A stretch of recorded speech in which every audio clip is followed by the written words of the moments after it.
La complexité des relations familiales au cours de la vieillesse est un sujet qui touche profondément le cœur de nombreux parents âgés, en particulier lorsqu'il s'agit de décider de vivre ou non avec leurs enfants après la retraite. Ce dilemme, qui peut sembler simple à première vue, est plein de nuances émotionnelles et pratiques qui affectent à la fois les parents et les enfants. Certains pensent que vivre avec la famille est un moyen de maintenir des liens étroits et d'assurer la prise en charge des personnes âgées. Mais la réalité s'avère souvent plus difficile. La vie quotidienne, qui semblait être une solution confortable, peut se transformer en un scénario de sacrifice constant, où les personnes âgées commencent à remettre en question leur propre indépendance et leur qualité de vie. Dans une phase de la vie où la sérénité devrait prévaloir, il est nécessaire de réfléchir profondément à ce que signifie réellement le fait de bien vivre. C'est dans cet esprit que je vous invite à plonger dans cette réflexion en explorant les implications de ce choix auquel tant d'entre nous sont confrontés. Je me souviens d'une amie qui s'appelait Léa et qui, après la mort de son mari, avait décidé de vivre avec Carlos, son fils cadet.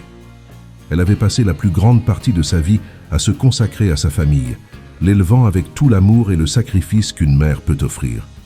Lorsque son mari est tombé malade, elle a été à ses côtés jour et nuit, sans jamais se plaindre. Mais après son départ, un vide s'est installé dans sa vie, et elle a pensé qu'il valait mieux être proche de Carlos et de ses petits-enfants, persuadée que la présence de sa famille comblerait ce vide. « Ce sera bon pour tout le monde », disait-elle avec un doux sourire, tout en préparant ses valises, pleines d'espoir. Elle voyait dans ce déménagement une nouvelle occasion de renouer des liens, d'être présente dans la vie de ses petits-enfants et d'aider Carlos et sa femme Marina dans leurs tâches quotidiennes. La perspective de faire à nouveau partie d'une famille unie était ce qui l'enthousiasmait le plus. Au début, tout semblait s'accorder parfaitement. La maison de Carlos est spacieuse et les enfants sont ravis de la présence de leur grand-mère. Léa se consacre à la cuisine, à l'entretien de la maison et au temps passé avec ses petits-enfants, se sentant utile et nécessaire. Mais avec le temps, les choses ont commencé à changer. Ce qui n'était que de petites attentions est devenu une responsabilité quotidienne. Léa, qui avait déménagé pour chercher de la compagnie et un soutien émotionnel, s'est soudain retrouvée à jouer le rôle d'une aide-soignante officieuse. Les après-midi tranquilles qu'elle imaginait passer à lire ou à se promener ont été remplacés par des listes de tâches interminables et des obligations familiales. Chaque jour, elle ressentait le poids de ses obligations et moins le plaisir de vivre ensemble qu'elle attendait. « Maman, tu peux aller chercher les enfants à l'école aujourd'hui ?» demandait souvent Carlos. Et même si elle était épuisée, elle acceptait toujours avec un sourire. Avec le temps, le sentiment de solitude a ironiquement commencé à grandir en elle. Vivre ensemble tous les jours n'apportait pas le confort qu'elle avait imaginé, mais plutôt un fardeau émotionnel qu'elle n'avait jamais anticipé. Les conversations avec Carlos et Marina sont devenues de plus en plus rares, se limitant à des questions pratiques et quotidiennes. Elle sent que sa présence, pourtant essentielle, est de moins en moins valorisée, comme si elle faisait partie des meubles de la maison. La déception s'installe peu à peu, comme une ombre dont elle n'arrive pas à se débarrasser. Léa commence à se demander si c'est vraiment la vie qu'elle souhaite pour ses vieux jours, si le sacrifice constant de ses propres besoins et désirs vaut le prix de la proximité avec sa famille. L'espoir d'une fin de vie épanouie et entourée d'amour lui semble de plus en plus lointain, et elle commence à réfléchir à la nécessité de chercher quelque chose de différent, quelque chose qui lui corresponde vraiment. Les premiers signes de conflit sont apparus presque imperceptiblement, comme de petites fissures dans un mur auparavant solide. Au début, Léa trouve normal que Carlos et Marina lui demandent de participer aux tâches ménagères et de s'occuper des enfants. Elle était prête à apporter sa contribution, après tout, elle avait toujours été une mère dévouée et pensait que sa présence était un plus pour la famille. Mais au fil du temps, ses demandes sont passées d'occasionnelles à constantes. Ce qui n'était qu'une simple faveur s'est rapidement transformé en une attente. Elle a commencé à se rendre compte que, petit à petit, ses responsabilités augmentaient, tandis que le temps qui aurait dû lui revenir pour ses propres activités et son repos diminuait drastiquement. La situation s'est aggravée lorsqu'elle a commencé à sentir que sa présence était perçue comme une obligation envers les autres, plutôt que comme celle d'une mère aimée et respectée. Les mots d'affection et de gratitude, autrefois fréquents, ont fait place à des demandes impersonnelles et à des exigences voilées. « Maman, tu peux passer au marché aujourd'hui ?» demandait Marina, presque comme si c'était le devoir de Léa. Peu à peu, elle est devenue la figure centrale de l'entretien du foyer, assumant les tâches que Carlos et Marina ne pouvaient ou ne voulaient pas faire. Ce qui devait être une coexistence harmonieuse s'est transformé en une routine stressante, où le rôle de maman invitée s'est dangereusement mêlé à celui de femme de ménage non rémunérée. Ce nouveau rôle a commencé à peser de plus en plus lourd sur Léa. Les petites frustrations de la vie quotidienne se sont accumulées, créant une tension constante entre elle et le reste de la famille.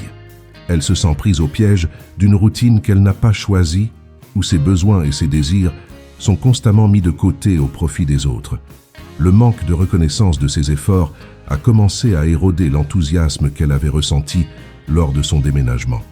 Chaque tâche accomplie sans remerciement, chaque demande formulée sans considération, devient une petite blessure émotionnelle qu'elle porte en silence. La maison, qui était censée être un refuge, ressemblait désormais davantage à une prison, où son indépendance et sa dignité étaient peu à peu sacrifiées au nom de la vie familiale. L'impact émotionnel de ce nouveau rôle a été dévastateur pour Léa. Elle a l'impression de perdre son identité, d'être réduite à un rôle qui ne lui apporte ni joie ni satisfaction. L'amour qu'elle avait toujours éprouvé pour Charles et sa famille a commencé à être éclipsé par le ressentiment et la tristesse. Léa se rend compte que la vie commune, au lieu de les renforcer, crée des barrières émotionnelles qui, si elles ne sont pas traitées, peuvent devenir insurmontables. C'est ainsi que les petits conflits, qui ont commencé presque imperceptiblement, ont commencé à créer des fissures profondes dans une relation qui, jusqu'alors, semblait inébranlable. Un jour, elle s'est rendue compte que quelque chose devait changer. Ses nuits, autrefois remplies d'un sommeil paisible, étaient désormais occupées par de longues heures de réflexion. Allongée dans son lit, elle se surprend à revivre les moments de sa vie où elle était la plus heureuse, les moments où elle était libre de prendre ses propres décisions. Peu à peu, ce qui n'était qu'une simple contrariété s'est transformé en un profond malaise. Elle se demande si, en emménageant avec Carlos, elle n'a pas involontairement renoncé à quelque chose de bien plus précieux, son indépendance, son identité et surtout son propre bonheur. Le sentiment de vivre la vie des autres plutôt que la sienne commençait à l'envahir. Ses pensées s'accompagnent d'un sentiment de perte grandissant. Léa a commencé à se demander si c'était la vie qu'elle voulait vraiment pour elle. Elle s'est rendue compte qu'elle s'était éloignée des petites choses qui la rendaient heureuse, comme se promener seule dans le parc, lire ses livres préférés ou simplement avoir la liberté de choisir ce qu'elle voulait faire de son temps. Le rôle qu'elle avait endossé chez Carlos la déconnectait de plus en plus d'elle-même, et elle a commencé à réaliser que rester dans cette maison ne profitait à personne, ni à elle, ni à sa famille. Mais la décision de partir, de changer à nouveau de vie, n'a pas été facile à prendre. Elle savait qu'en choisissant l'indépendance, elle renonçait à être proche de ses petits-enfants, ce qui lui procurait une joie immense. Mais elle savait aussi que pour être la mère et la grand-mère dont sa famille avait besoin, elle devait être bien dans sa peau. Et être bien dans sa peau signifiait avant tout retrouver son indépendance et la capacité de vivre selon ses propres termes. Les souvenirs de sa vie avant qu'elle n'emménage avec Carlos ont commencé à remonter à la surface. Elle se souvient que, même après la mort de son mari, elle parvenait à trouver le bonheur dans une routine simple, entourée d'amis et d'activités qui la comblaient. L'idée de retourner dans sa ville natale, où elle avait ses racines et où elle savait qu'elle pouvait être pleinement elle-même, a commencé à prendre forme dans son esprit. Elle a enfin compris que son bonheur ne passait pas par la proximité de sa famille à tout prix, mais par la recherche d'un équilibre entre l'amour de ses enfants et la prise en charge de sa propre personne. Léa en est arrivée à une conclusion.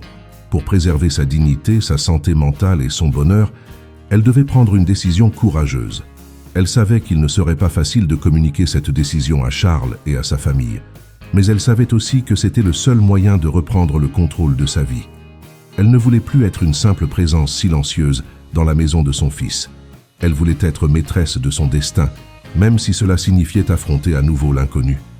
C'est sur cette pensée qu'elle a commencé à planifier les prochaines étapes de son voyage, consciente que le vrai bonheur ne serait possible que si elle avait le courage de choisir ce qu'il y a de mieux pour elle.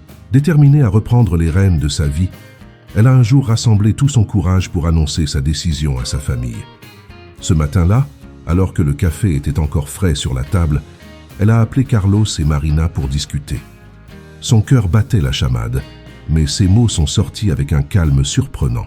« J'ai beaucoup réfléchi ces derniers temps », commence-t-elle en regardant Carlos dans les yeux. « Le moment est venu pour moi de reprendre ma route. Je sens que j'ai besoin de retourner chez moi, dans ma vie, où je pourrai retrouver la paix et l'indépendance que j'ai perdues. » Le silence qui suit semble durer une éternité. Carlos et Marina échangent des regards surpris et inquiets. « Mais maman, tu es sûre? Et les enfants? Tu vas leur manquer terriblement, » dit Carlos, essayant de comprendre ce qu'il vient d'entendre. Léa respire profondément, consciente de la difficulté de la conversation, mais aussi du fait qu'elle fait ce qu'il faut pour son propre bien-être. « J'aime mes petits-enfants, Carlos, et je serai toujours là quand tu auras besoin de moi. Mais j'ai besoin de plus. J'ai besoin de redécouvrir qui je suis et de faire les choses qui me rendent heureuse.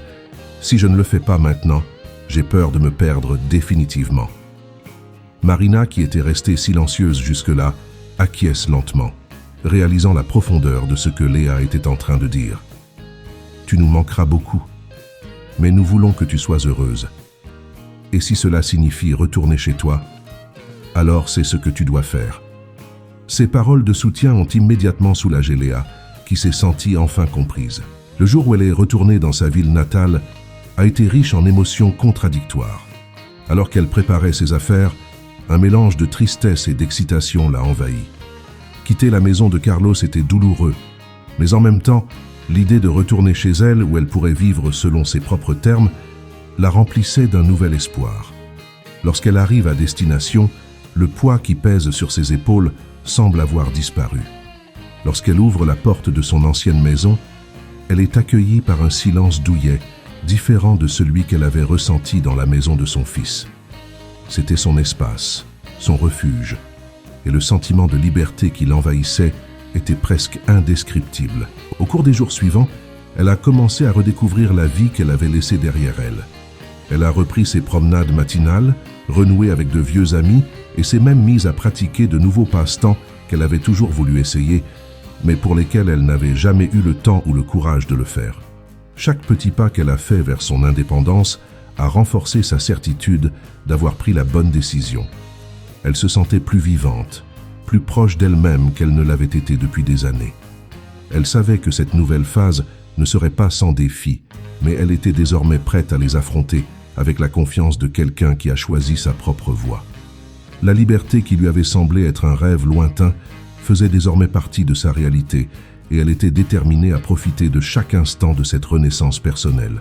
L'équilibre des relations familiales est un art délicat, surtout lorsqu'il s'agit de la coexistence entre des parents âgés et leurs enfants adultes.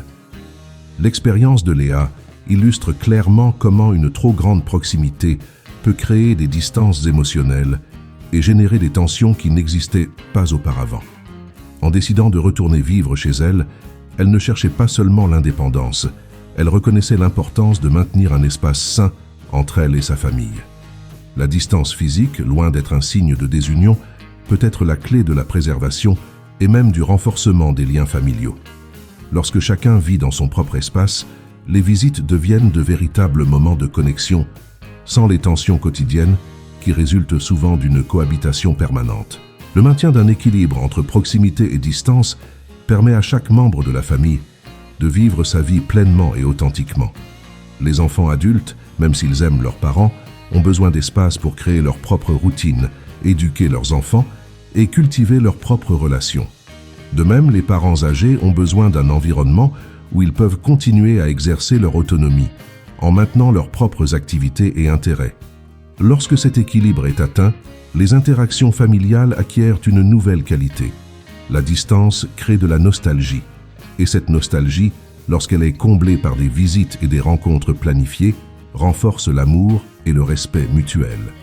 De plus, l'indépendance de chacun permet aux rencontres d'être marquées par des choix conscients plutôt que par des obligations imposées. Aujourd'hui, lorsque Léa rend visite à Carlos et à sa famille, ces visites sont marquées par des moments de joie authentique et de respect mutuel. Léa sait qu'elle est là parce qu'elle l'a choisi et sa famille l'accueille à bras ouverts, sachant que sa présence est un cadeau et non une attente.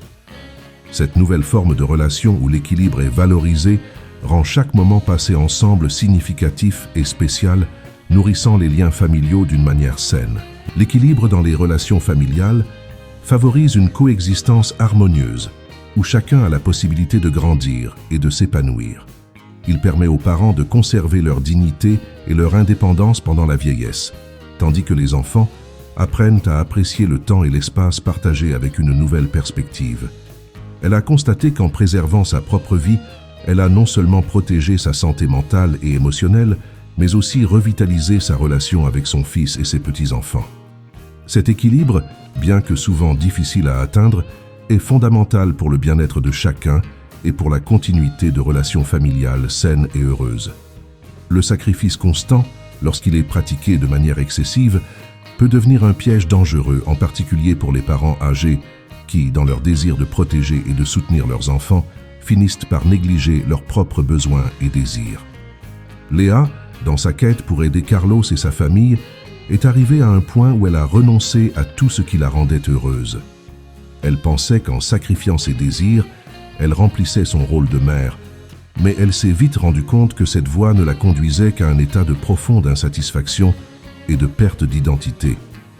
Ce qui avait commencé comme un acte d'amour s'est terminé par du ressentiment, non pas parce qu'elle manquait d'amour pour ses enfants, mais parce qu'elle avait l'impression de renoncer à elle-même. Lorsque les parents se consacrent entièrement aux besoins de leurs enfants, en ignorant leurs propres désirs, ils courent le risque de s'éloigner de ce qui les rend uniques et heureux. Avec le temps, ce renoncement permanent peut conduire à un sentiment de vide, de perte de sens de la vie.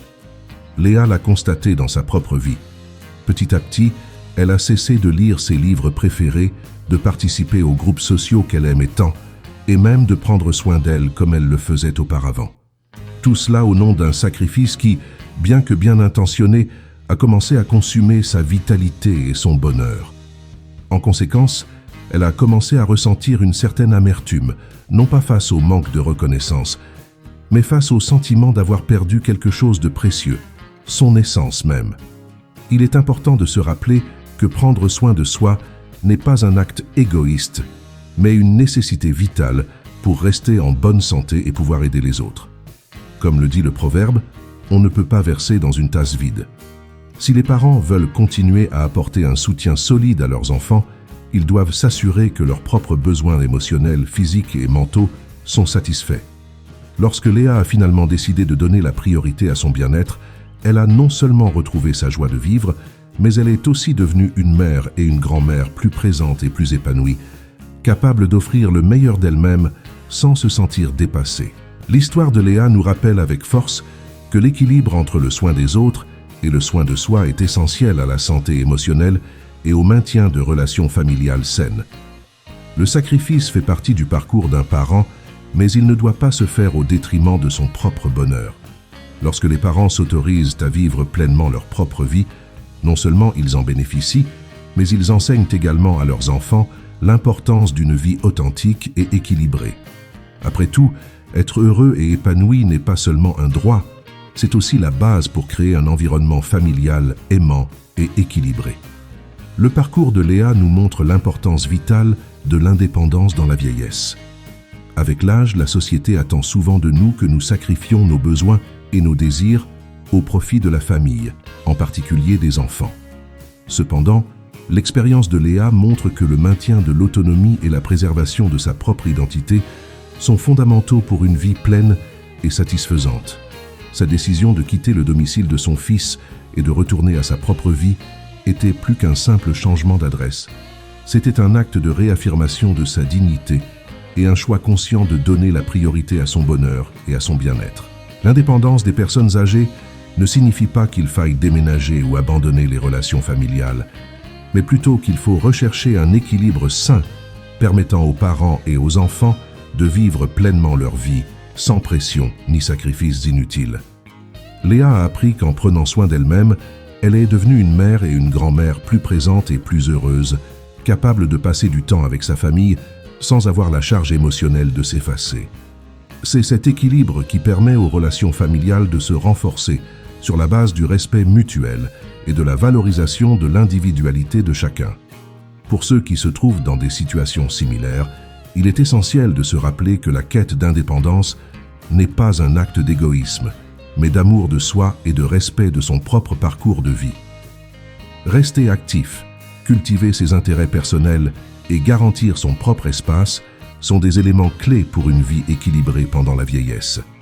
Je vous encourage à réfléchir à vos propres besoins et à prendre votre vie en main en faisant des choix qui favorisent votre bonheur et votre bien-être. Si nécessaire, parlez à votre famille de vos sentiments et de vos souhaits. Le vrai bonheur, comme Léa l'a découvert, est de vivre selon ses propres termes, en maintenant un équilibre sain entre les responsabilités familiales et la prise en charge de soi-même. La valeur de l'indépendance dans la vieillesse est un cadeau que nous nous faisons à nous-mêmes. Elle nous permet de vieillir dans la dignité, en entretenant la flamme de ce qui nous rend uniques et heureux. En choisissant l'indépendance, nous choisissons de vivre pleinement, avec la liberté de continuer à grandir, à apprendre et surtout à être qui nous sommes vraiment. C'est l'héritage le plus précieux que nous puissions laisser à nos enfants. L'exemple d'une vie bien vécue, pleine d'objectifs et d'amour de soi. Maintenant que vous avez suivi l'histoire de Léa et que vous avez réfléchi aux défis et aux avantages de la recherche de l'indépendance au cours de la vieillesse, il est temps de regarder vers l'intérieur et de vous demander comment avez-vous pris soin de vous? Au milieu des responsabilités familiales, vous êtes-vous permis de vivre selon vos propres désirs et besoins?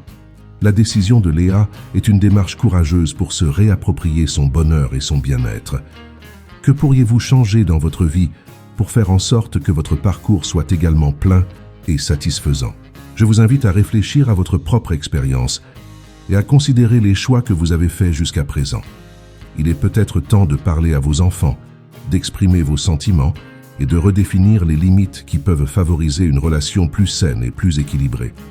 N'oubliez pas que votre bonheur n'est pas seulement important pour vous, mais qu'il est aussi un exemple et une source d'inspiration pour ceux qui vous entourent. Si cette histoire vous a touché de près ou de loin, partagez cette vidéo avec vos amis et votre famille qui pourraient bénéficier de ce message. Ensemble, nous pouvons entamer une conversation constructive sur la valeur de l'indépendance et la recherche d'une vie équilibrée au cours de la vieillesse. Comme l'a dit Carl Jung, une vie non vécue est une maladie de l'âme. Vivons avec détermination, avec courage et avec la certitude que prendre soin de nous-mêmes est la première étape pour prendre soin de ceux que nous aimons. Partagez cette réflexion et contribuez à faire passer le message que le vrai bonheur commence par la valorisation de notre propre parcours. Rendez-vous dans la prochaine vidéo.